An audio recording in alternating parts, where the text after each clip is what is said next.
केरल के मलप्पुरम में एक गर्भवती हथनी को अनानास में पटाखे खिलाकर मारने की खबर सामने आने के बाद हर कोई हैरान है। बेजुबानों के साथ हुए इस धोखे को इंसानियत तो कतई नहीं कहा जा सकता है।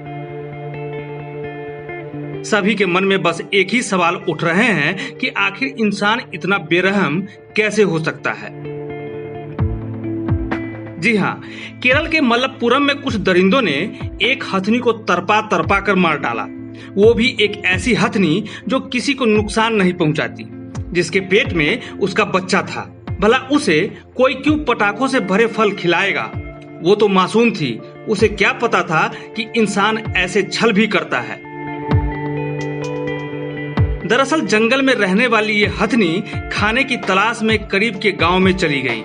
सड़कों पर भटकते हुए उसे वहीं दरिंदे मिले जिन्होंने उसे पटाखों से भरे फल दिए। उस हथनी की गलती बस यही थी कि उसने उस पटाखे वाले फल को खाना शुरू कर दिया। इसके बाद वो फल फट गया। धमाका इतना तेज था कि उसका मुंह और सूंड बुरी तरह घायल हो गए। वो बदहवास हो गई। उसे अपनी चिंता तो रही नहीं होगी, वो तो अपने पेट में पल रहे बच्चे के लिए परेशान होगी। कुछ देर के लिए तो उसके मन में शायद ये ख्याल जरूर आया होगा कि उन लोगों को कुचल दे, उन इंसानों को सबक सिखाए, मगर उसने ऐसा कुछ नहीं किया। वो गांव की पगडंडियों पर दर्द में कराहती इधर उधर भागती रही। वो किसी तरह बेल्लियार नदी में पहुंची और उसी में खड़ी हो गई। शायद उसे नदी में दर्द से थोड़ी राहत मिली होगी। हथनी को शायद एहसास हो गया था कि वो अब नहीं बचेगी।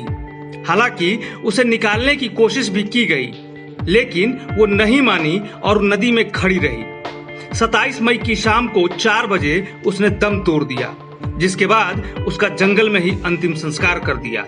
उधर इस खबर के सोशल मीडिया पर फैलते ही लोग उन दरिंदों को लानत भेजने लगे।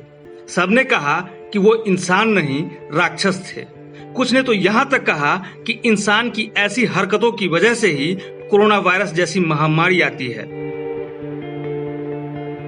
जाहिर है, एक बेजुबान के साथ हुए इस धोखे को कम से कम इंसानियत तो नहीं ही कहा जाएगा।